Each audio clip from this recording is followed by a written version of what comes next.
தினமலர் நேயர்களுக்கு வணக்கம். உரைகள் நிகழ்ச்சிக்கு வரவேற்கிறோம். புத்தக கண்காட்சி அப்படின்னு ஒரு முக்கியமான விஷயம் தமிழகத்தில் நடந்து கொண்டிருக்கிறது. அது மாணவர்களுக்கும் இன்ன பிறவர்களுக்குமே புத்தகம் என்பது ரொம்ப அத்தியாவசியமானது தான். நிறைய படிக்க வேண்டும், அதன் மூலமாக சமூக முன்னேற்றம் அடையும் அப்படின்னு ஒரு நல்ல விஷயத்தை பார்க்குறோம். அதன் கூடவே இன்னொரு விஷயமும் நடந்திருக்கு. பள்ளி கல்வித்துறை அமைச்சர் அன்பில் மகேஷ் பொய்யாமொழி அவர்கள் ஒரு புத்தகம் எழுதியிருக்கிறார். அந்த புத்தகம் என்பது தமிழகத்தில் இருக்கிற அரசு பள்ளிக்கூடங்களில் ஒரு பள்ளிக்கூடத்திற்கு 1 என்று கொடுக்க வேண்டும் என்கிற உத்தரவு வந்திருக்கிறதாக தெரிகிறது. அந்த புத்தகம் என்பது அவராக எழுதியதாக இருந்தாலும் கூட அது புதிய கல்விக் கொள்கை என்னும் மத யானை அப்படிங்கிற பெயரோடு வச்சுருக்காரு. அதற்குள் என்ன இருக்கும் அப்படின்னு நம்ம யூகிக்க முடிகிறது. அதில் படித்தவும் இருக்கிறார்கள். இப்படியான ஒரு புத்தகத்தை அரசே எல்லா பள்ளிகளிலும் சேர்க்கலாமா என்கிற கேள்வி எழுந்திருக்கிறது. அது மட்டுமல்ல கேள்வி, இந்த புத்தகத்தில் இருக்கிற கருத்துக்கள் எப்படியானது, அவைகளை அரசு கொண்டு சேர்க்கலாமா? இவரை விட முப்பெரும் எழுத்தாளர்கள் மூத்தவர்கள் நிறைய பேர் இருக்கிறார்கள். அவர் புத்தகங்களுக்கு இல்லாத கூடுதல் கவனம் எதற்காக? இது அமைச்சரின் முடிவா அல்லது அரசின் முடிவா? இது எங்கு போய் சேர்க்கும் என்கிற நிறைய கேள்விகள் இருக்கிறது. இதையே முன் உதாரணமாக கொண்டு எதிர்க்கட்சிகள் இதையெல்லாம் செய்தால் இவர்கள் ஏற்பார்களா என்கிற நிறைய கேள்விகள் இருக்கிறது. அதை குறித்து தான் இன்றைய உரைகள் நிகழ்ச்சி வாதிக்க இருக்கிறது.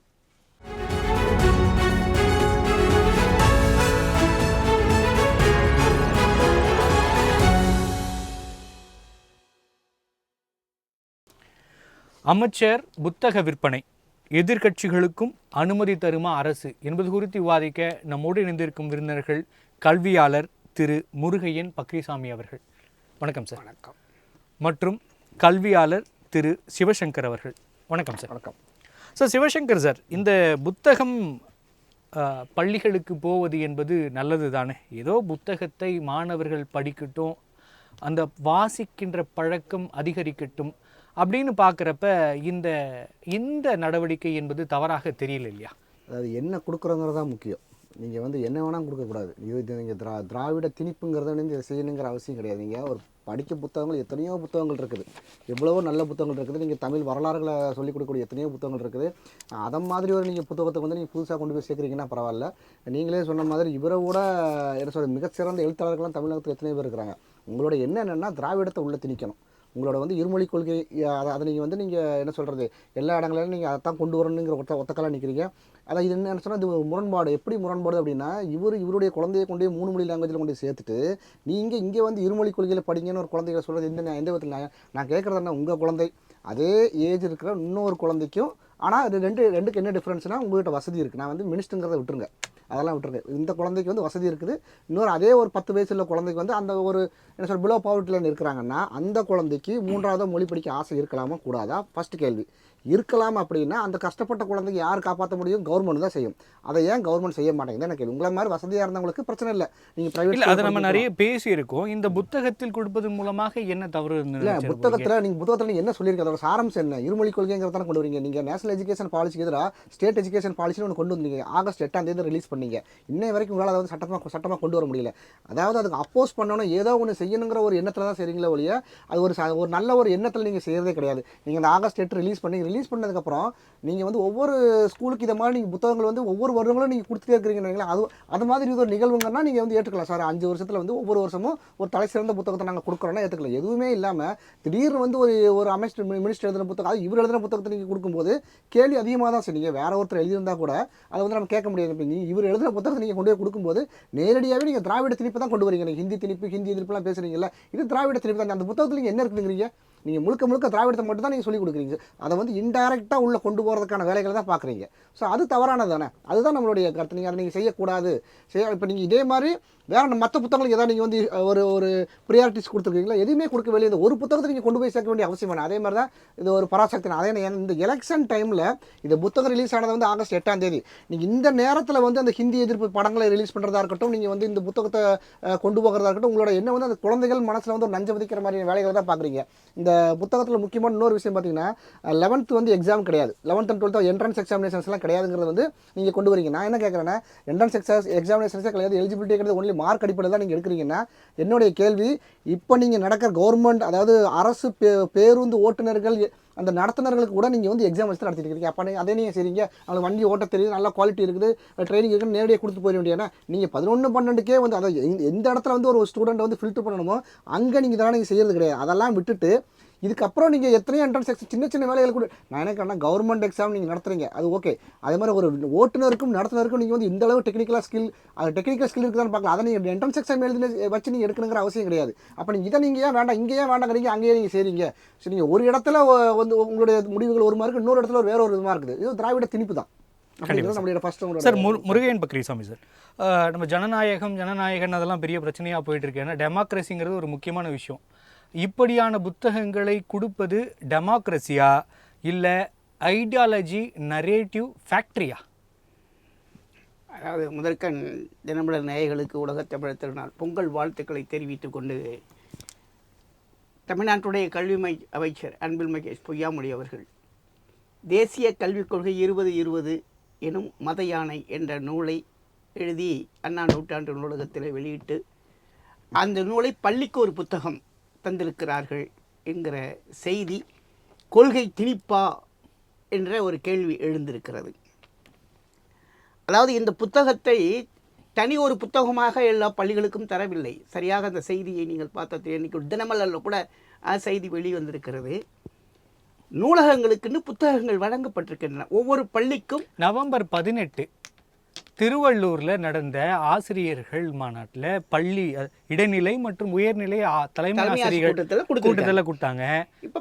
இல்லை, கொடுத்தது தவறு இல்லை, கட்டாயமாக கொடுக்க வேண்டும்னு வாய்மொழி உத்தரவு போட்டு கொடுத்தாங்க. அது அப்போவே சர்ச்சையாச்சு. சரிங்களா? அப்படி நீங்கள் சொல்ல போனீங்கன்னா மிகச்சிறந்த எழுத்தாளர்களின் ஒருவரோட புத்தகம் அப்படிங்கிற ரேஞ்சில் இருக்கே.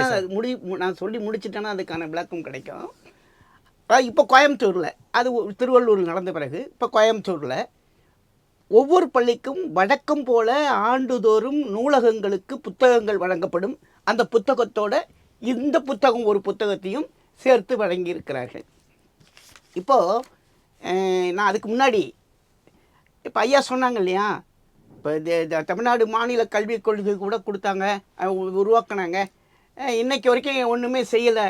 ஒன்றும் செய்யாமல் இல்லை, அதற்கான பாடத்திட்டம் தயாரிக்கப்பட்டு பாடநூல் வல்லுநர் குழுவினாலே அந்த பாட புத்தகங்கள் இன்றைக்கு பொதுமக்களுடைய கருத்துக்காக வெளியிடப்பட்டிருக்கிறது. அதற்கான பதில் நீங்க சொல்லிட்டீங்க, பதிவு பண்ணிட்டீங்க. நம்ம இந்த விஷயத்துக்குள்ள வரும் வாங்க. அதுக்கு பிறகு இந்த கல்வி புத்தகத்தை எடுத்துகிட்டு போயிட்டு உதாரணமாக ஒன்று சொல்கிறேன் சார். இப்போ என்சிஇஆர்டி தேசிய கல்வி ஆராய்ச்சி வளர்ச்சி நிறுவனம்னு டெல்லியில் இருக்குது. அந்த தேசிய கல்வி ஆராய்ச்சி வளர்ச்சி நிறுவனத்தினுடைய புத்தகங்கள் தான் இன்றைக்கு அத்தனை மத்திய அரசு ஒன்றிய அரசு அங்கீகாரம் பெற்ற சிபிஎஸ்சி பள்ளிகள், கேந்திர வித்யாலய பள்ளிகள், பிஜேபி ஆளக்கூடிய மாநில பள்ளிகள் அத்துணையிலையும் என்ன புத்தகம்னு சொன்னீங்கன்னா அந்த என்சிஇஆர்டி புத்தகம் தான். அந்த என்சிஇஆர்டி புத்தகத்தில் ஒரு வரலாற்றை நீக்கினாங்க சார். மகாத்மா காந்தி கோட்ஸே அந்த கொலையுண்ட வரலாறு, அந்த வரலாறு அப்படியே வெளியில் எடுத்துட்டாங்க. அந்த வரலாறு வேண்டாம் அப்படின்னு எடுத்துட்டாங்க. 1948 ஆர்எஸ்எஸ் இயக்கத்தை தடை செய்த அந்த பகுதி பாடத்தில் இருந்தது, அதை எடுத்துட்டாங்க. அதே போல் டில்லியில் ஆண்ட சுல்தானுடைய அந்த முகலாயருடைய ஆட்சி அந்த இதை எடுத்துட்டாங்க. ஆனால் என்னென்ன நவீன இந்தியாவின் மோடியினுடைய நவீன இந்திய வரலாறுன்னு புத்தகத்தை ஒரு பாடத்தை சேர்த்தாங்க. இதெல்லாம் எதில் சேர்த்தாங்க? 3வது வகுப்பில், 5வது வகுப்பில், 6வது வகுப்பில் உத்தரப்பிரதேசத்தில் நடந்த கும்பமேளா சேர்த்தாங்க. எதுக்கு சொல்கிறேன்? இதெல்லாம் தான் திணிப்பது, அரசியல் கொள்கைகளை பிள்ளைகளிடத்திலே பாட புத்தகத்திலே திணிப்பது. ஆனால் இந்த புத்தகம் ஒரு புத்தகம் கொடுத்தாங்க இல்லையா, இந்த புத்தகம் என்பது தேசிய கல்விக் கொள்கை 2020 கொள்கை குறித்த ஒரு விவாதத்தை தூண்டி ஆசிரியர்களிடத்தில் படிங்க. இந்த தலைப்பு பார்த்தாவே தெரியுது சார், ரொம்ப விவாதத்தை தூண்டி நியூட்ரலா மக்களுக்கு சொல்ற மாதிரியே இருக்கு சார். ஆமா, விவாதத்தை தூண்டி என்ன சொல்றோம்? அதோட இன்னொன்று புரிஞ்சுக்கணும். இந்த கல்விக் கொள்கை இந்தியையும் சமஸ்கிருதத்தையும் திணிக்கிறதுன்னு சொல்றாரு. இந்த கல்விக் கொள்கை குலக்கல்வியை திணிக்கிறது. முருகையன் சார், நான் கேள்வி வச்சிடறேன். இந்த வாதங்கள் எல்லாம் திமுகவின் வாதங்கள். ஆனா மக்களின் கல்வியாளர்களின் வாதங்கள். இல்ல எல்லார் கல்வியாளர்களுக்கும் இது இல்ல. உங்க கல்வியாளர்களுக்கோ கட்சிக்கோன்னா வெளியே வச்சுக்கோங்க. அரசு பள்ளிக்கூடங்கள்ல இவங்களோட கருத்தை கொண்டு போய் அங்க மக்கள்கிட்ட திணிக்கிறது. நீங்க இப்படி யோசிங்க, அமைச்சர் கொடுக்கிறார், வாய்மொழி உத்தரவாக கண்டிப்பாக கொடுக்க வேண்டும் சொல்லிட்ட பிறகு அங்க எதிர்கருத்துக்கு வாய்ப்பு இருக்கிறதா? நீங்க கல்வியாளர், உங்களுக்கு தெரியும் அதோட சிக்கல் என்னன்னு. இதற்கு ஒரு சரியான விடை, எந்த ஒரு மாணவனுடைய பாட புத்தகத்திலே அதை திணித்து புத்தகத்திலே பாட திட்டத்திலே அதை திணிக்கவில்லை. ஒரு புத்தகத்தை நூலகத்திற்கு கொடுத்து விவாதத்திற்கு எழுப்பி இந்த கருத்து சரியில்லை என்று சொன்னால் ஆசிரியர்கள் சரியில்லை என்று சொல்லட்டும். இந்த கருத்துக்களை சொல்ல முடியும். ஒரு புத்தகம் ஏன் சொல்ல முடியாது? இது ஜனநாயக நாடு, சமத்துவம், சகோதரத்துவம், சுதந்திரம். கட்டாயமாக புத்தகங்கள் வழங்கப்பட வேண்டும், வாய்மொழி உத்தரவு. சார் இன்னைக்கு இது மாதிரி எதுவும் ஜியோ போட்டு பண்ணீங்கன்னா பரவாயில்ல. உங்களை கேட்கிறேன் சார், ஒன்றிய அரசை ஆளக்கூடிய அந்த புத்தகத்துல இந்திய அரசியல் சட்டமைப்பின் முகவுரையை எடுக்கும் போது விவாதத்துக்கு உள்ளாகாமல், இது மாநில ஒரு அமைச்சர் வெளியிட்ட ஒரு புத்தகத்தை விவாதத்திற்காக கொடுத்திருக்கிற போது எப்படி சார் அது பொருந்தாமல் போவோம்? கண்டிப்பா சிவசங்கர் சார், அதுல விவாதத்திற்காக கருத்துருவாக்கிறதுக்காக அல்ல, விவாதத்திற்காக கொடுத்துருக்கோம். இதே தவறுன்னா எப்படின்னு கேட்கிறாரு சார். என்னன்னா சார் சொன்னதுக்கு நான் ஒரு பதில் சொல்லணும். அவர் சொன்னார், நாங்கள் வந்து ஒவ்வொரு குழந்தைகளிடத்து கொண்டு போய் சேர்க்கலாம் சொல்றாரு. நீங்கள் ஒரு ஆசிரியர்கிட்ட திணிச்சிங்கன்னா அது 60 குழந்தைகளுக்கு போய் சேர்ந்ததுக்கு சமம். நீங்கள் நேரடியாக 60 குழந்தைகளுக்கு கொடுக்கணுங்கிற அவசியம் கிடையாது. நீங்கள் என்ன சொல்கிறீங்க, வாய்மொழி உத்தரவாவோ இல்லை நீங்கள் இன்டைரக்டாக இந்த புத்தகங்களை நீங்கள் படிக்கணும், நீங்கள் கொடுக்கணுங்கும் போது அதை ரீட் பண்ணுறவங்களோட மனநிலை எப்படி மாறும்னா, அதை உள்வாங்கினவங்க ஸ்கூலில் போய் நீங்கள் டீச் பண்ணுறாங்கன்னா 60 மாணவர்களை சென்றடையும். இதுதான் அவங்களோட எண்ணம். அதை வந்து நேரடியாக செய்ய முடியாது அவங்களால. ஏன்னா வந்து சட்டப்படி அதை செய்ய முடியாதுங்கிறனால தான் இன்டைரக்டாக இந்த வேலைகள்லாம் வந்து அவங்க செஞ்சுட்டு இருக்கிறாங்க. அப்புறம் சார் சொன்னார், என்செட் தான் வந்து all over India CBSE school இருக்கு. நான் என்ன கேட்குறேன்னா, சன்ஷைன் ஸ்கூல் என்ன சொல்லி கொடுக்குறீங்க, கிங்ஸ்டன் ஸ்கூல் என்ன சொல்லி? அதெல்லாம் தொழில் சார், அதெல்லாம் தொழில் வேற, அரசியல் வேற அப்படின்றதான் தெளிவா விளக்கம் கொடுத்தாங்களே சார். அரசியல் வேற. நீங்க உங்க தமிழ்நாட்டுக்குள்ள உங்களால தவிர்க்கக்கூடிய இடங்கள், அது நேரடியாக தவிர்க்கக்கூடிய இடங்கள். நான் வந்து மூணாவது ஒருத்தர் வந்து பிஸ்னஸ் பண்ணுறது வராங்க, நீங்கள் இந்த கொள்கையில் ஊறி போயிருக்கிறீங்க, உங்களுக்கு ஹிந்தி பிடிக்கல, இந்த என்செட் பிடிக்கல, சிபிஎஸ்சி பிடிக்கலன்னா உங்களால் நேரடியாக தடுக்க முடியும். அந்த இடங்களை நீங்கள் அனுமதிக்கிறீங்க. அது நீங்கள் அப்போ நீங்கள் அனுமதிக்கக்கூடாதுல்ல. நீங்கள் தேர்ட் பார்ட்டி யாரோ ஒருத்தர் பிஸ்னஸ் பண்ணுறதுக்கும் நீங்கள் கட்சிக்காரங்க பிஸ்னஸ் பண்ணும்போது எனக்கு ஹிந்தியே வேண்டாம், நான் ஹிந்தியை வச்சு நான் பொழப்பு மட்டும் நடத்தி விடணும் எப்படி? இன்னொரு கேள்வி நான் கேட்கணும் விரும்புகிறேன், எந்த இடத்துல வந்து ஹிந்திங்கிற வார்த்தை இருக்குங்கிறத நீங்கள் சொல்லணும். நேஷனல் எஜுகேஷன் காலேஜில் which place they can mention clearly Hindi is compulsory. நீங்கள் அதை நீங்கள் கட்டாயம் சொல்லணும். எந்த இடத்துல தமிழ் மொழி பயிற்றுவிக்க கூடாதுங்கிறது இருக்குதா, அதை நீங்கள் சொல்லணும். எந்த இடத்துல வந்து மாணவர்கள் சார் அதெல்லாம் தாண்டி முருகன் சார் முக்கியமான கேள்வி கேட்கிறாரு. இந்த ஒரு புத்தகம் கொடுக்கறதால என்ன ஆயிட போகுது? அதுல வந்து ஒரு விவாதத்தை தூண்டுகிற விதமாகத்தான் இருக்கு. படிக்க போறாங்க, அதை ஏற்கிறவர்கள் ஏற்க போறாங்க, இல்லங்கிறவங்க எதிர்கருத்து சொல்ல போறாங்க. அதுல என்ன பிரச்சனை அப்படின்னு கேட்கிறாரு. தோன்றது வந்து திராவிடத்தை நீங்க உள்ள கொண்டு போகணுங்கிற எண்ணத்துல நீங்க கொண்டு வரீங்களா, அதுதான் தவறுங்கிறதா சொல்றேன். நீங்க அதுல திராவிடமே சொல்லலையே சார், கல்வி கொள்கையை விமர்சிச்சிருக்காரு. இருமொழி கொள்கைங்கிற யாரோட? நீங்க இந்தியாவில் இருமொழி கொள்கையை பத்தி பேசிட்டு ஒரே மாநிலம் யாருன்னா ஆந்திரா, தெலுங்கானா, எல்லா இடங்களிலுமே வந்து எல்லா மாநிலங்களும் அக்செப்ட் பண்றாங்க. அங்க வந்து நீங்க அங்க திராவிட கொள்கை லாங்குவேஜ் வேணும்னா படிச்சுக்கலாம். இல்ல சார், சிவசங்கர் சார் அவர் என்ன சொல்றாரு, திராவிட கொள்கை பேசப்படவில்லை. ஒரு நீங்க வந்து புதிய கல்விகள் வைக்கிறீங்க, அதற்கு எதிரான ஒரு வாதம் இருக்கு, அதை மட்டும் தான் வச்சிருக்காரு. அதுல என்ன தவறுங்க? திராவிட கொள்கையை வந்து அவங்க நேரடியா பேசாம இன்டைரக்டா அவங்க இதை கொண்டு வராங்கிறதா சொல்றீங்க. நேரடியா திணிக்க முடியாது, செய்ய முடியாதுங்கிறத தான் வந்து நீங்கள் இருமொழி கொள்கைங்கிறத நீங்கள் அதிகமாக பேசக்கூடியாருன்னா சவுத் இந்தியாவில் பேசுறீங்கன்னா நீங்கள் சொல்கிற அந்த திராவிட நாடுகள் எல்லா இடங்களிலுமே வந்து தேர்ட் லாங்குவேஜ் படிக்கிறதுக்கு ஒரு ஆப்பர்ச்சுனிட்டி இருக்குது இல்லை? நீங்கள் ஆந்திராவில் இருக்குது, தெலுங்கானாவில் இருக்குது, கேரளாவில் இருக்குது, எல்லா இடத்துல இருக்குது. நீங்கள் சொல்கிறீங்களா அங்கே இருக்கிற மாணவர்களால் படிக்க முடியும், அங்கே இருக்கிற ஸ்கூல் உங்களை திராவிட சிந்தனை இருக்கிறவங்களால செய்ய முடியும்னா நீங்கள் ஏன் செய்ய மாட்டேங்கிறீங்க? நீங்கள் வந்து அதான் என்னோட டிஃபரன்ஸ் என்னன்னா, நான் ஏற்கனவே ஒரு சின்ன எக்ஸாம்பிள் சொன்னேன். இந்த 10 வயசு குழந்தை 2 குழந்தைகள் எடுத்துக்கிட்டிங்கன்னா, இன்னொரு குழந்தைக்கு ஆசை இருந்தும் படிக்க முடியாமல் ஒரு சிச்சுவேஷன் வச்சிருக்கீங்களே, அதுதான் தவறு. அதுதான் இந்த சமத்துவம் சமூக நீதிக்கு எதிராக இருக்குங்கிறதா இல்லை சார். இப்போ நீங்கள் சொல்கிற அந்த விஷயங்கள், இந்த புத்தகங்கள் மாணவர்களோ ஆசிரியர்களோ படிக்கிறது மூலமாக தெளிவு பெற்று எதிர்கருத்துக்குள் வைக்கலாம் இல்லையா? கொடுப்பதே தவறுன்னு எப்படி சொல்றீங்க? அதுல வேற எதுவும் நான் என்ன சொல்றேன், எழுதுனது யாரு? இப்போ நீங்கள் வேற ஏதோ ஒரு அறிஞர் எழுதி நீங்கள் அதை கொடுக்குறீங்கன்னா, நீங்கள் அதை மினிஸ்டர் திராவிட சித்தாந்தத்தில் ஊர்ன மினிஸ்டர், அந்த மினிஸ்டர் கரண்ட் மினிஸ்டர், அதனாலே அவருக்கு அந்த தகுதி இல்லை நம்ம முடிவு பண்ணுறோம். ஆனால் நீங்கள் கொடுத்த ஒட்டுமொத்த சாராம்சமே வந்து நீங்கள் ஒரே ஒரு சிந்தனை மட்டும் தான் இருக்கு. நீங்கள் 100 பக்கத்தில் எழுதிட்டு ஏதோ ஒரு பக்கத்தில் ஒரு பகுதி அந்த சிந்தனை இருக்குங்களா? சரி சார், நீங்கள் 99 நல்ல விஷயங்கள் இருக்கு, அதை எடுத்துக்கிட்டு அந்த ஒரு விஷயம் தான் சொல்லலாம். ஆனால் அந்த புத்தகம் அந்த புத்தகம் திராவிடம் தான் தவறுன்னு நீங்க எப்படி முடிவுக்கு வந்துடுறீங்க? படிச்சு பார்த்துட்டு நீங்க என்ன சொல்றது, ஒரு பானை சோற்றுக்கு ஒரு சோறு பதங்கிற மாதிரி நீங்க ஒரு பேஜ் படிச்சிட்டீங்கன்னா அது திராவிடம்.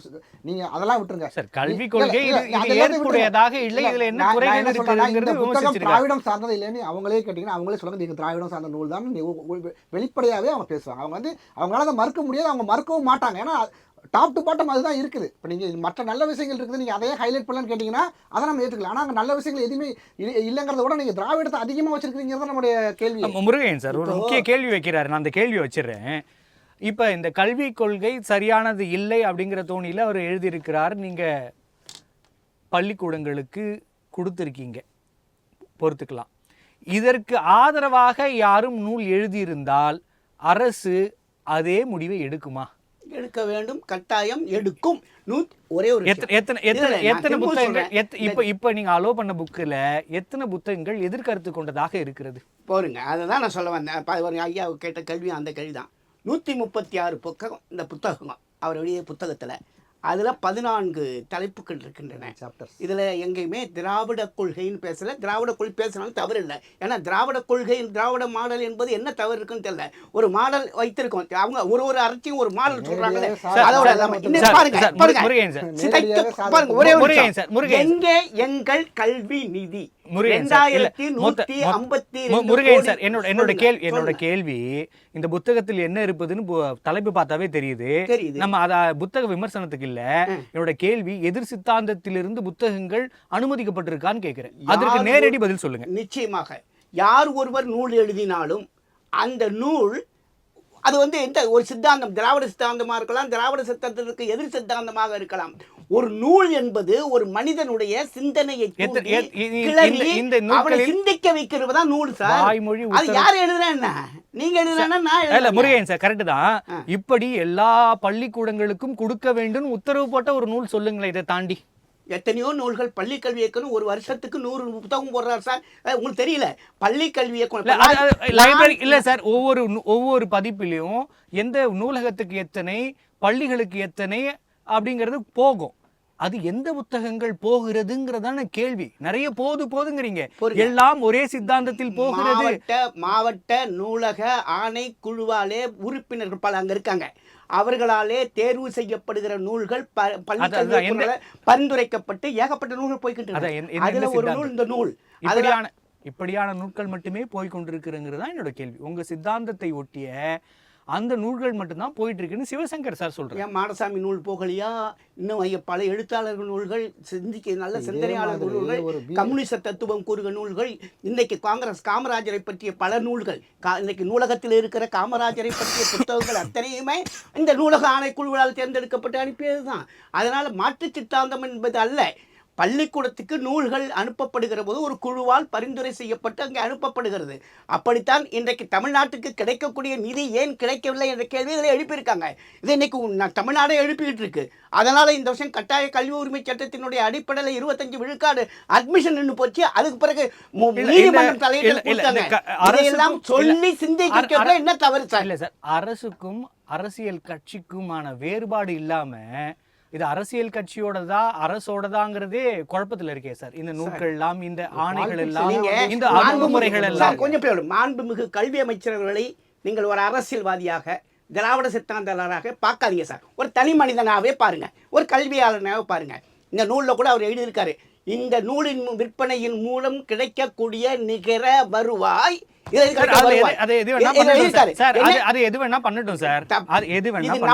நம்ம பள்ளி அரசு பள்ளிகளுடைய மேம்பாட்டு திட்டத்துக்காக அவ்வளவு பணத்தை.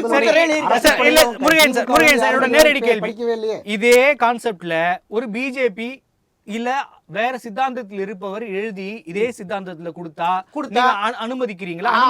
வரலாறு அதுவும் நூலக ஆணைக்குழுவிலே தேர்ந்தெடுக்கப்பட்டால் அது பட்டால் போகும்னு எனக்கு தெரியும் சார். தேர்ந்தெடுக்கப்படுமா? தேர்ந்தெடுக்கப்பட்டிருக்கிறது. அது ஒரு அட்டானமஸ் பாடி சார். அது உங்களுக்கு தெரியும். மாவட்ட நூலக எல்எல்ஏ பில்டிங்ல இருக்கு சார். அங்க உட்கார்ந்து தேர்ந்தெடுக்கிறாங்க சார். தேர்ந்தெடுத்தா போகும். கண்டிப்பா சார். நீங்க சந்தேகத்தை எழுப்புறீங்க. நீங்க எனக்கு ஒரு பதில் சொல்லுங்க சார். கேள்வி என்சிஆர்டில இவ்வளவு நீக்கினீங்களே, அதுக்கு என்ன பதில்? உங்க கேள்வியை தான் நான் வைக்கிறேன் சார். புத்தகத்தை தேர்ந்தெடுப்பது வந்து அட்டானமஸ் பாடி. அதுல போயிட்டு நீங்க அரசியல் இதே மாதிரி பண்றீங்க, autonomous body- அரசியல் பண்றீங்க, சித்தாந்தங்கிறீங்க, நம்ப மாதிரி கட்சிங்கிறீங்க, திராவிடம்ங்கிறீங்க. என்ன சார் அந்த நியாயம் autonomous இல்லாத body கம்ப்ளைண்டா இருக்கு? இருக்கிறதெல்லாம் யாரு? அந்த அட்டானமஸ் பாடியில் லியோனி மாதிரி ஆட்கள் தான் இருக்கிறாங்க. ஏன் லியோனி இருக்க கூடாதா லியோனி சார்? திராவிட சிந்தனையாளருங்க. நீங்க இருந்து வந்து- போட்டும் சார். சார், எல்லா அதான் சிந்தனையாளர்களும் அதைத்தான் சொல்ல வரேன். நீங்க- சிந்தனையாளர்களாக இருப்பதே ஆ, நல்லதுதானே சார்? எந்த சிந்தனையாளராக இருக்காங்க சார்? சிந்தனையாளருக்கும் திராவிட சிந்தனையாளருக்கும் அந்த சைவ சிந்தனையாளராக இருக்கட்டும், இந்த வந்து என்ன சொல்றது சித்தாந்தம், அது வந்து எல்லாமே வேற. நீங்க பொதுவான சிந்தனையாளருக்கு நிறைய டிஃபரன்ஸ் இருக்குங்க. பாலிடிக்ஸ்ல இருக்கிறவங்களுக்கும் பொதுவான மக்களுக்கும் வெளியில இருந்திருக்கும் நிறைய டிஃபரன்ஸ் இருக்கு. அட்டானமஸ் பாடிங்கிறது ஒரு நபர் கிடையாது சார். நிறைய நீங்க நபர்கள் சொல்ற சேர்ந்து தன்னிச்சையா எடுக்கிறாங்க சார். எடுத்துக்கலாம். அது தன்னிச்சையா அது வந்து செயல்பட்டதுன்னா ஓகே. நீங்க வந்து இப்போ 10 புக்கை நீங்க பிரிஸ்கிரைப் பண்றீங்க அப்படின்னா அந்த 10 புத்தகங்கள் ஏதோ ஒரு புத்தகங்கள் வந்து மும்மொழி கொள்கையோ பாரதிய ஜனதா கட்சியோ இல்ல நம்ம மார்க்சிஸ்ட் கம்யூனிஸ்ட் கட்சியோ ஒரு சித்தாந்தம் புத்தகத்தில் இருந்தால் அந்த இல்ல புத்தகங்கள் சிவசங்கர் சார், நிராகரிக்கப்படும். இல்ல எனக்கு வேற ஒரு கேள்வி இருக்கு. புத்தகத்தில் என்ன எழுதப்பட்டிருக்கிறது அப்படிங்கிற விவாதத்தை தான் நம்ம பேசிட்டு இருக்கோம். இதை தாண்டி இந்த இப்படியான ஒரு முடிவு என்பது எதிர்காலத்தில் என்ன மாதிரியான மாற்றங்களை கொண்டு வரும்னு ஒரு கேள்வி இருக்கு. இதுல இருக்க டேஞ்சர் என்னன்னு நீங்க பாக்குறீங்க? இப்போ நான் சிம்பிளாக உங்களுக்கு எனக்கு உண்மையாகவே இந்த பதில் இது மாதிரி ஒரு கேள்வி வருமா நான் எதிர்பார்த்துட்டு தான் இருக்கிறேன். ஏன்னா நீங்கள் படிக்கிற காலத்தில் நான் படிக்கும்போது வந்து 7ஆம் வகுப்பு படிக்கும்போது வந்து ஈவே ராமசாமி அவர்கள் 500 தென்னை மரங்களை வெட்டினார். அந்த வயசில் எனக்கு என்ன தெரியும்? தென்னை மரத்தை ஒரு வெட்டி அந்த கல்லுக்கடையில் கொண்டு வரல அப்படிங்கிறது அப்போ அந்த மனசில் அப்படி தான் பதிவு வரும். நீங்கள் அது எதுக்காகனா நீங்கள் அன்னைக்கு அதை பதிவு வைக்கிறீங்களா, பிற்காலத்தில் நமக்கு நல்லா விவரம் தெரிஞ்சு வர வரைக்கும் அப்போ அது இது மாதிரி ஒரு பெரிய புரட்சி பண்ணிக்கிறோம் தெரியும். ஆனால் அதுக்கப்புறம் நீங்கள் எடுத்து பார்க்குறீங்கன்னா 1967 அண்ணாதுரை அவர்கள் ஆட்சிக்கு வராரு. 72 நீங்கள் கல்லுக்கடையை திறந்தது யாரும் நீங்கள் தான் திறக்கிறீங்க. அப்போது எதை மறைக்கணும் எதை கொடுக்கணுங்கிறத வந்து நீங்கள் சின்ன வயசுலேயே ஒரு குழந்தைகளுக்கு நீங்கள் தெரிச்சிட்டிங்கன்னா நீங்கள் வந்து ஒரு விவரம் தெரியறதுக்கு முன்னாடியே வந்து திராவிட சிந்தனை நீங்கள் உள்ளே கொண்டு வந்துட்டீங்கன்னா ஒரு கட்டத்துக்கு மேலே வந்து அவன் சிந்திக்கிறதுக்கு முன்னாடி இதுதான் சரிங்கிற ஒரு மனநிலைக்கு வந்துடுவான். இப்போ எனக்கு விவரம் தெரிஞ்சு நான் நிறைய புத்தகங்களை படிச்சதுக்கப்புறம் தான் இவ்வளோ என்னென்ன பிரச்சனைகள் இருக்குங்கிறது நமக்கு தெரிய வருது. ஆனால் அந்த சிந்தனை எப்போ வரும்? 18 வயசுக்கு மேலே தான் வரும். அந்த திணிப்புங்கிறத விட என்ன சொல்கிறது ஒரு விஷமத்தனமான ஒரு விஷயம். அதை நீங்கள் இந்த வயசுலேயே சின்ன வயசுலேயே நீங்கள் குழந்தைகளுக்கு கொடுக்கும்போது அவங்க அதை பெருசாக யோசிக்க மாட்டாங்க. சொல்லிக் கொடுக்குறாங்க அதுதான் சரியாக இருக்கும். ஆனால் வாத்தியார் என்ன சொல்லிக் கொடுக்குறோம் அதுதான் சரியாக இருக்கும். அந்த வாத்தியார்களை தான் நீங்கள் வந்து இந்த ஆட்டம் நீங்கள் இதை படிங்க இதை கொடுங்க அப்படின்னு நீங்கள் கொண்டு வரும்போது அந்த பிரச்சனைகள் வருதுங்கிறத நம்ம சொல்கிறோம். கேம்பஸ்குள்ளே நான் என்ன சொல்கிறேன்னா கேம்பஸ்குள்ளே எந்த அரசியலுமே இருக்கக்கூடாதுன்னு சொல்ல வரேன். அது வந்து எந்த அரசியலான இருக்கட்டும் குழந்தைகளை நீங்கள் தன்னிச்சையாக படிக்க விடணும். அது நல்ல நல்ல புத்தகங்கள் படிக்கணும். நீங்கள் அது எந்த மொழி எந்த ஒரு விஷயத்தை நீங்கள் திணிக்க ஆரம்பித்தாலும் அது அவங்களோட மாணவர்கள் வந்து தவறான பாதையில் தான் போவாங்க.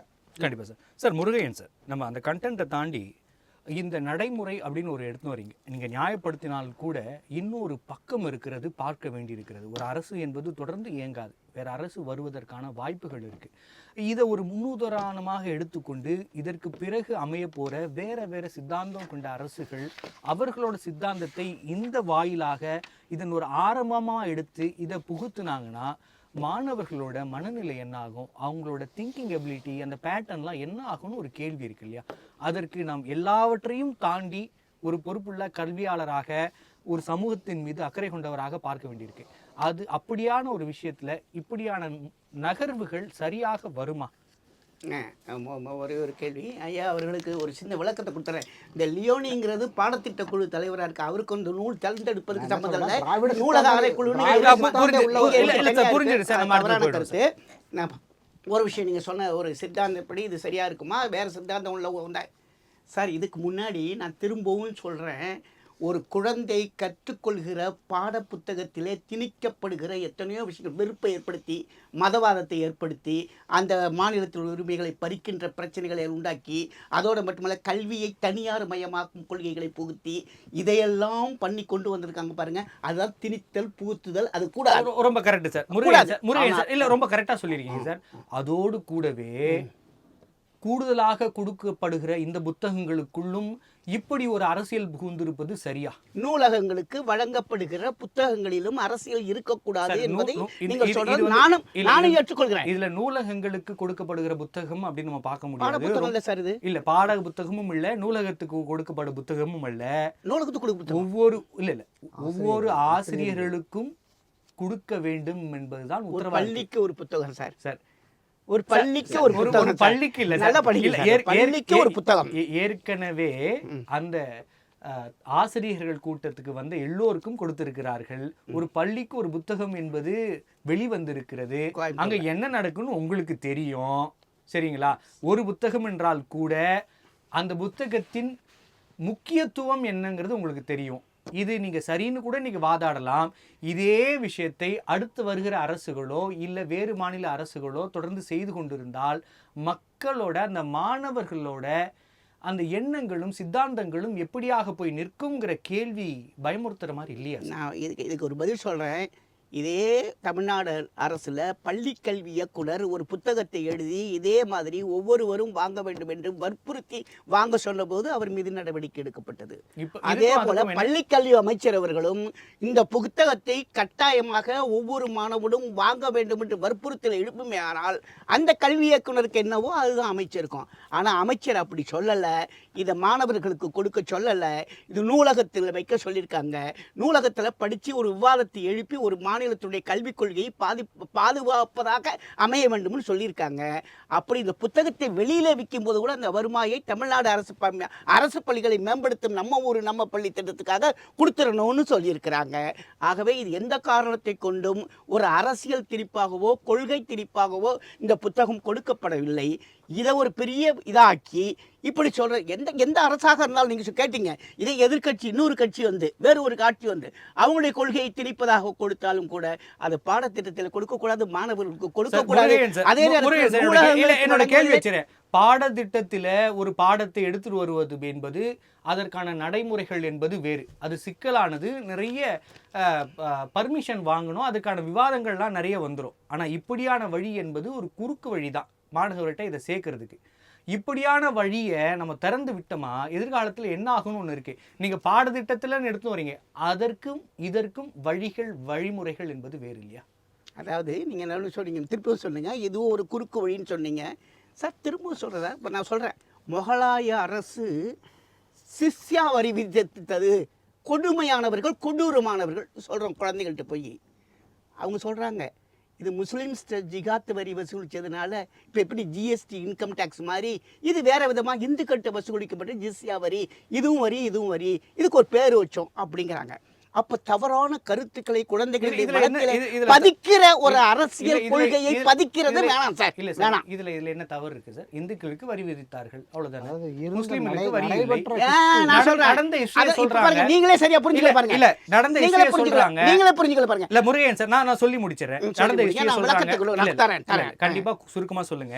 நடந்து சொல்லியிருக்காங்க, அதில் வரலாற்று பிழைகள் இருந்தால் அதற்கு அடுத்த கட்ட நடவடிக்கைகள் நிறைய இருக்கு, அதை நீங்கள் முடக்க செய்யலாம், நீக்க செய்யலாம். அப்படி நீக்கின வரலாறுகள் இப்பொழுது சமீபத்திய வரலாறுகளும் இருக்கு, அதற்கு ஒரு வழி இருக்கு.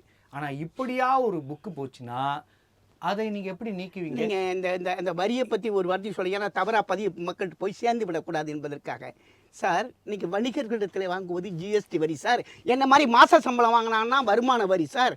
அதே மாதிரி முகலாயர் காலத்தில் இந்துக்கள் மீது ஜிஸ்யா வரி போட்டார்கள் சார், முஸ்லீம் மீது ஜிகாத் வரி போட்டாங்க, முஸ்லிம் மேல ஜிகாத் போட்டாங்க, இந்தியா மேல சார் வரி விதிப்புக்கு பெயர் தான் சார் இது. அவ்வளவுதானே சார், அது பதிவச்சிட்டு போங்க சார். ஆனா அந்த பதிவை ஏன் எடுக்கிறீங்க, ஏன் நீக்குனீங்க? அதான் சார், ஏன் அரசியலமைப்பு முகவரியை நீக்குறீங்க? ரொம்ப கரெக்டான இடத்துக்கு வந்திருக்கீங்க சார். அரசியலமைப்பு முகவரியை முருகன் சார், ரொம்ப கரெக்டான இடத்துக்கு வந்திருக்கீங்க சார். அததான் நான் சொல்ல வரேன். பாட புத்தகத்தில் ஒரு தவறான கருத்து எடுத்துட்டு வந்தா அதை நீக்குவதற்கான நிறைய வழிமுறைகள் இருக்கு. இப்படி நேரடியாக ஒரு புத்தகத்தை சார் கொள்கை திணிப்பாதான் இருக்கு, அதுவே நீக்க முடியல. கொள்கை அதுவே இல்ல புத்தகத்தை பத்தி பேசுறீங்க சார், பாடத்தை பத்தி நான் பேசுறேன் சார். அது கொள்கை திணிப்பா, இது கொள்கை திணிப்பா? முருகன் சார், அதான் அதையே நீக்க முடியல. இப்படி வந்தா எப்படி நீக்க முடியும் சார்? பாடத்திட்டத்திலே நீக்க முடியலையே சார் நம்மளால, அதே முடியலையே சார். அப்ப இந்த வழியில வந்ததுன்னா எப்படி சார் நீக்க முடியும்? அப்ப அதை விட இது மோசமானதுன்னு ஒத்துக்க வேண்டியதானே இருக்கு. ஒரு அதாவது ஒரு தன்னிச்சையான ஒரு சுதந்திரமான ஒரு குழுவாலே தேர்ந்தெடுக்கப்படுகிற புத்தகம் யாருடைய புத்தகமாக இருந்தாலும் அதை நூலகத்துக்கு வழங்கி அதை ஆசிரியர்கள் படித்து அதன் மீது விவாதம் எழுப்பி ஒரு கருத்துக்களுக்கு முடிவு கொண்டு வரலாம் என்பது இது ஒரு அறிவுபூர்வமான பகுத்தறிவு ரீதியான ஒரு விஷயமே தவிர இது எந்த வகையிலையும் அரசியல் திணிப்பு கட்டாயம் என்பதாக எடுத்துக்கொள்ள முடியாது என்பது என்னுடைய கருத்து. கண்டிப்பாக சார். சிவசங்கர் சார், ஒரு திராவிட கட்சி எடுத்துகிட்டு வந்தது, அதனாலே நம்ம இந்த சித்தாந்தத்தை தாங்கி இருக்கிறது, வேறொரு கட்சிகள் எடுத்து வந்தால் இந்த சித்தாந்தம் அப்படிங்கிறதெல்லாம் தாண்டி கூட மாணவர்களை படிக்க வைக்கிறதுக்காக வாசிப்பு திறனை வாசிப்பு பழக்கம் எடுத்து வர்றதுக்காக அரசுகள் நிறைய முனைகிறது. அப்படியான ஒரு முயற்சியில் எல்லா அரசுகளும் குறிப்பாக பார்த்திங்கன்னா உத்தரப்பிரதேச அரசும் ராஜஸ்தான் அரசும் ப்ரேயர்லேயே நியூஸ் பேப்பரை படிக்கணும் அப்படிங்கிற ஒரு முன்னெடுப்புலாம் எடுத்துன்னு வராங்க. வாசிப்பில் தலை சிறந்தது தமிழகம். இந்த இடத்துல இப்படியான ஒரு புத்தகங்களை எடுத்துட்டு வர்றதாலேயே மாணவர்கள் தவறான சித்தாந்தத்துக்குள்ள போயிடுவாங்க, நம்ம அப்படி பார்க்க முடியுமா? அதே மாதிரி அவருக்கு கேட்ட அதே கேள்வி நான் உங்களுக்கு வைக்கிறேன். எதிர்காலங்களில் அரசு மாறி அந்த சித்தாந்தங்களோட புத்தகங்கள் மாணவர்கள் மீது திணிக்கப்பட்டா இது எப்படியான மாறுதல்களை கொண்டு வரும்? இதற்கு சட்டத்தில் எதுவும் வழிமுறைகள் இருக்கா?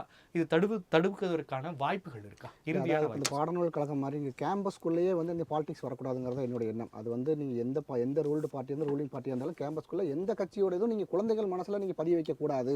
அது வந்து யாராக இருந்தாலும் செய்யக்கூடாதுங்கிறதா. நீங்கள் வாசிப்பு பற்றி நீங்கள் வாசிக்கிறத பற்றி நீங்கள் சொன்னீங்க. கட்டாயம் வந்து நீங்கள் காலேஜ் படிக்கும்போது லைப்ரரி ஒரு அவர் இருக்கும். அந்த மாதிரி வாசிப்பு நீங்கள் மேம்படுத்துறதுக்கு நீங்கள் நிறைய விஷயங்கள் செய்யுங்க. டெய்லி நியூஸ் பேப்பர் படிக்கணும், நீங்கள் யூபிஎஸ்சி எக்ஸாமோ டிஎன்பிஎஸ்சி எக்ஸாமோ எழுதுறதா இருந்தால் நீங்கள் வாசிப்பு இல்லாமல் எதுவுமே எழுத முடியாது. எதை வாசிக்கிறோங்கிறதா இப்போ பிரச்சனை. வாசிக்கிறதுல தப்பு இல்லை, டைம் ஸ்பெண்ட் பண்ணணுங்கிற ஒரு 1/2 hour ஸ்பெண்ட் பண்ணுறது தப்பு இல்லை. என்ன வாசிக்கிறோம், அது என்ன மனசுக்குள்ளே போகும், அது எந்த மாதிரியான வெளிப்பாடுகளை கொண்டு வரும், அதுதான் அதில் முக்கியம். ஸோ அந்த இடங்களில் தான் வந்து நம்ம வேறுபட்டு நிற்கிறோங்கிறோம். நீங்கள் வந்து புத்தகங்கள் கொடுக்கறதுக்கு யாரும் எதிர்ப்பு தெரிவிக்கல, படிக்க வைக்கிறதுல எதிர்ப்பு தெரிவிக்கவே இல்லை. நீங்கள் அங்கே என்ன பொருளை கொடுக்குறீங்க, அங்கே தான் நான் பிரச்சனை. நீங்கள் இந்த இது சம்மந்தப்பட்ட பொருட்கள் வந்து நீங்கள் அதாவது இது சம்மந்தப்பட்ட புத்தகங்கள் மட்டுமே நீங்கள் லைப்ரரியில் இருக்கும்போது அதையே எடுத்து படிக்க வேண்டிய ஒரு சூழ்நிலை குழந்தைகள் வரும்போது வேறு என்ன சிந்தனை வரும் அவங்களுக்கு? இப்போ நீங்கள் ஃபார் எக்ஸாம்பிள் இது ஒரு திராவிட சிந்தனைங்கிற மாதிரி ஒரு மார்க்சிஸ்ட் கம்யூனிஸ்ட் சிந்தனையோ வந்து சைவ சித்தாந்த சிந்தனைகளோ மற்ற எல்லா சிந்தனைகளும் புக் இருக்குது. அதில் உனக்கு பிடிச்சது எடுத்து படி. இல்லைன்னா நான் அந்த 10ஐயும் படிச்சுட்டு நீ ஒரு முடிவுக்கு ஆனால் அது வேறு. ஆனால் நான் வச்சிருக்க 10மே திராவிட சிந்தனை. இன்டெரக்டாக சொல்கிறேன், நேரடியாக இல்லை. இன்டெரக்டாக வந்து இதை மாதிரி புத்தகங்களை நீங்கள் 10மே அடிக்க வச்சிங்க. நீங்கள் ஒரு ஸ்டூடெண்டாக இருக்கிறீங்க, லைப்ரரி போகிறீங்க, 10மே ஒரே மாதிரி இருந்து படிக்கிறீங்கன்னா எல்லா இதுலேயுமே இந்த சிந்தனை தான் இருக்குதோ, அப்போ நம்ம இதை தான் படிக்கிறோமோன்னு அந்த குழந்தைகளுக்கு ஆட்டோமேட்டிக்காக வந்துடும். நான் சொல்கிறேன் 10 டிஃப்ரெண்ட் நூலை வைங்க, அவங்க படிக்கட்டும், அதுக்கப்புறம் அவன் ஒரு முடிவுக்கு வந்து அது ஓகே. ஆனால் அதுக்கான வாய்ப்புகள் இல்லைல்ல இங்கே. அதைத்தான் நம்ம சொல்ல வரோம். அதுதான் தவறு அப்படின்னு நம்ம சொல்ல வரோம். கண்டிப்பாக சார். சார் முருகையன் சார், என்னோட இறுதியான கேள்வி, கட்சி கொள்கைகளை புத்தகங்களாக வடிவமைத்து அது மாணவர்களும் கொடுப்பதும் என்பது ஒரு அரசியலாக தான் பார்க்கப்படுகிறது. அந்த அரசியலை எதிர்க்கட்சிகள் எடுப்பதற்கான வாய்ப்புகள் இருக்குது. அப்படி எடுத்தால் இப்போ சரின்னு சொல்கிற எல்லோரும் அமைதி காப்பார்களா? திரும்ப சொல்லுங்கள். அரசியல் கட்சிகளின் தங்களோட கொள்கைகளை புத்தகங்களாக மாற்றி அதன் மீதான விமர்சனங்களை புத்தகமாக்கி கொடுக்குறாங்க. அப்படியான ஒரு வழிமுறையை எதிர்வரும் காலங்களில் வேறு அரசியல் கட்சிகள் செய்தால் இப்பொழுது சரி என்கிற இந்த தரப்பு அப்பொழுதும் சரி என்று ஏற்பார்களா? இப்பொழுதும் சரியல்ல, இன்னொரு ஆட்சி வந்தாலும் சரியல்ல.